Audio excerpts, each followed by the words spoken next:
Halo teman-teman, perkenalkan nama saya Putri Maharani Agustina dari kelas C6 NPM 101201777. Saya adalah mahasiswa dari STI STMB Bandung dan pada kesempatan kali ini saya akan membahas materi tentang anggaran tenaga kerja. Nah, video ini ditujukan untuk memenuhi tugas evaluasi akhir semester mata kuliah anggaran perusahaan. Jadi jangan lupa tonton video ini sampai akhir ya, bye-bye. Oke, kita langsung ke materinya ya teman-teman. Nah, materi kali ini kita akan membahas tentang anggaran tenaga kerja. Sebelumnya, ada yang tahu nggak apa itu tenaga kerja? Nah, kita bahas ya. Dalam pasal 1 angka 2 Undang-Undang Nomor 13 Tahun 2003 tentang Ketenagakerjaan adalah setiap orang yang mampu melakukan pekerjaan baik di dalam maupun di luar hubungan kerja guna menghasilkan barang atau jasa untuk memenuhi kebutuhan sendiri maupun masyarakat. Nah, nilai upah minimum ditentukan setiap tahun sesuai dengan kebijakan pengupahan nasional untuk memastikan pencapaian kebutuhan hidup layak dengan mempertimbangkan produktivitas dan pertumbuhan ekonomi. Nah, upah minimum umumnya ditetapkan oleh gubernur untuk tingkat provinsi, kabupaten atau kota, dan sektoral, mengikuti rekomendasi Dewan Pengupahan Provinsi dan atau Dewan Pengupahan Kabupaten atau Kota. Ada yang tahu nggak apa itu upah?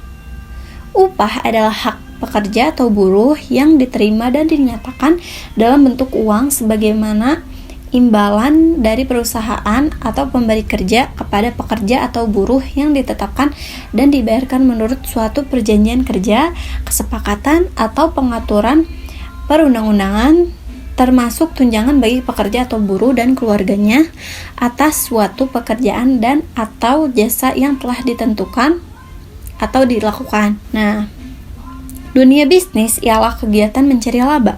Laba bisa diperoleh dengan perpaduan unsur, yaitu tenaga kerja, alat kerja, dan sasaran kerja. Biaya tenaga kerja terdiri atas dua. Yang pertama yaitu tenaga kerja langsung dan tenaga tidak langsung. Tenaga kerja langsung yaitu tenaga kerja yang dikerahkan untuk mengubah bahan langsung menjadi barang jadi. Biaya ini meliputi gaji para karyawan yang dapat dibebankan kepada produk tertentu. Selanjutnya, tenaga kerja tidak langsung.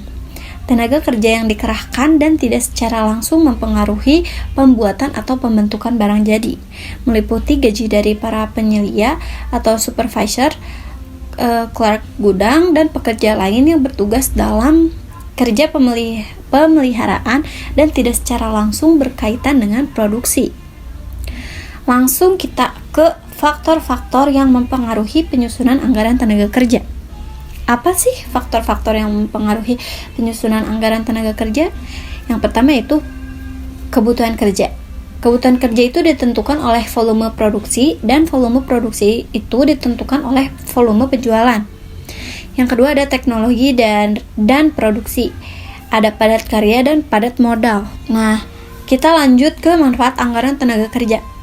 Manfaat anggaran tenaga kerja itu sebagai pedoman kerja manajer lini atau kepala seksi atau mandor untuk mendorong efektivitas buruh mencapai sasaran kerja. Yang kedua yaitu alat ukur efisiensi kerja melalui analisis penyimpangan tarif upah dan jam kerja.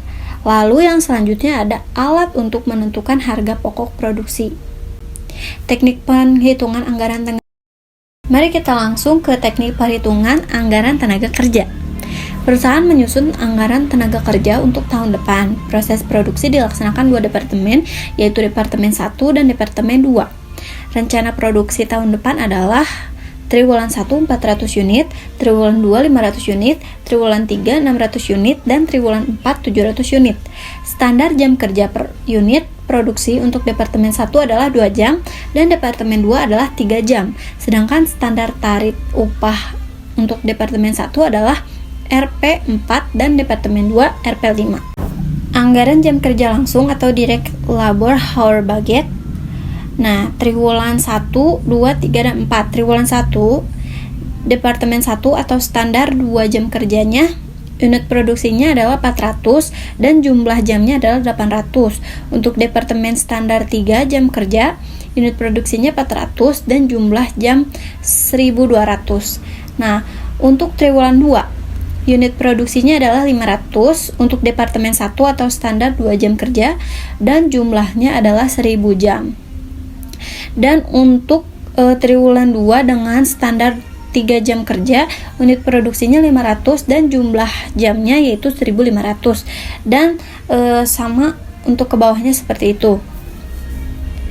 Untuk anggaran upah buruh atau direct labor cost budget, triwulan 1 di departemen 1 atau standar upah RP4 yaitu unit produksinya 800 dan jumlah jamnya yaitu 3200. Sedangkan di triwulan 1 departemen 2 standar upah RP5 unit produksinya yaitu 1200, jumlah jamnya yaitu 6000. Demikian video yang dapat saya sampaikan. Mohon maaf apabila ada kesalahan. Wabillahi taufiq wal hidayah. Wassalamualaikum warahmatullahi wabarakatuh. Sampai jumpa teman-teman. Bye bye.